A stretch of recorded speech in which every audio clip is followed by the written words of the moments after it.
Okay, hey there guys, so for today's war we're up against JA here, which, pretty solid alliance over there. They're not going to have their best showing today, I'll spoil it, it's a very fast war, so just going to get right into it here. We have Moleman versus Void on this path 4 here.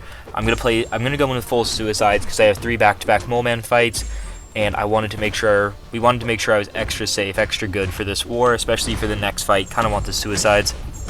I don't want to trigger Frenzy here until I feel like I was going to kill, because if I trigger the Frenzy, the fatigues are going to stick on me, and those are going to do a lot of damage, because it also has the Fury on debuff node.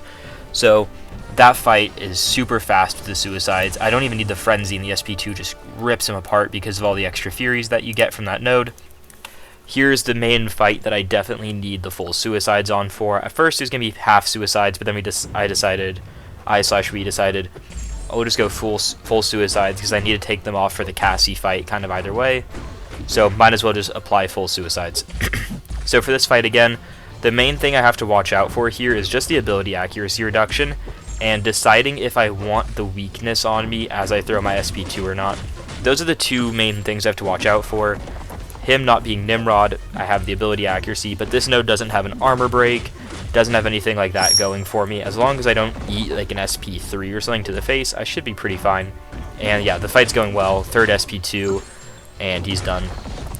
With a pretty big rank disparity there as well, so that fight's all done and good. And now we're going into the next section here in section 2. It's the same path 4. That same knoll I take most wars. Again, I was pretty confident in taking it, but I've gotten even better, I feel like, and trying to take the 2 parries normally, and then I'll trigger the Frenzy. And as you can see, I got very lucky. That final medium actually did not give me a Living Abyss, so he also had no inequity on me. He had no power rate reduction, so immediately on to my third SP2 here, and I got all the way back up to the second SP2 as well. Really clean RNG there for me. Just the fight lined up pretty well. I had to take off my suicides, apply a different boost, do a couple things like that for this fight. But do I get the redemption on the Rintrah on path 4? So there's one tidbit. I knew this going into this fight. This Rintrah has suicides on, so it's not even going to be necessarily as hard of a fight as the other one. It still will be tough because 19k attack is nothing to scoff at, but he will also be killing himself a little bit quicker.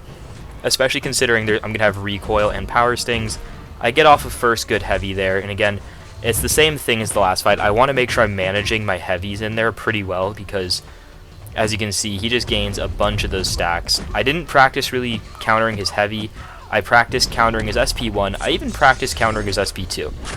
And the note I was given was, you want to charge your heavy for as little time as possible in this fight against him on that SP1 because it's a pretty long SP1, and you don't want to just run through all your charges in one go, because you need to spam a fair few heavies. As you can see, obviously, the suicides are definitely, like, speeding up the fight for me, right? Like, it's killing him quicker, of course. I get really unlucky there that he's not throwing it. Have the passive taunt, but that's not, like, the biggest deal. So I'm going to get that there, but he is unblockable, so I'm like, I just want to play this safe. I charge the heavy, I'm like, shoot, he does not dash in. And I didn't want to get the passive stun, but somehow my heavy connected. Triple is going to yell at me when he sees that, and it's deserved. That was really dumb. That was very, very dumb, by the way. I should have gone in and, like, tapped his block, and then instantly charge heavy, something like that. I should have waited for a better chance to do it. But in the end, we got below 8k time. We only died the one time. Got the full 50 fights. Fios is an absolute monster. MVP number 1 at that. When we have this level of score, that's pretty good. I'm really happy with how we've been performing on the wars that we've won. Even the New Nation war when we lost, I was still happy with that. 1 death again, I can't be too mad. Under 8k time, as I said, that's really, really fast, so I'm really proud of us. JA played fine, but we were on pretty good form, and I think we were up by a fair bit, so it's what it is, you know? You don't always have your best war, but we had a fairly good one, and hopefully we can continue that into the end of week 2, and then pick it right back up in week 3, and I'll be seeing you guys for the next war. Thank you guys for watching this really quick one, so I'll see you guys soon. Bye.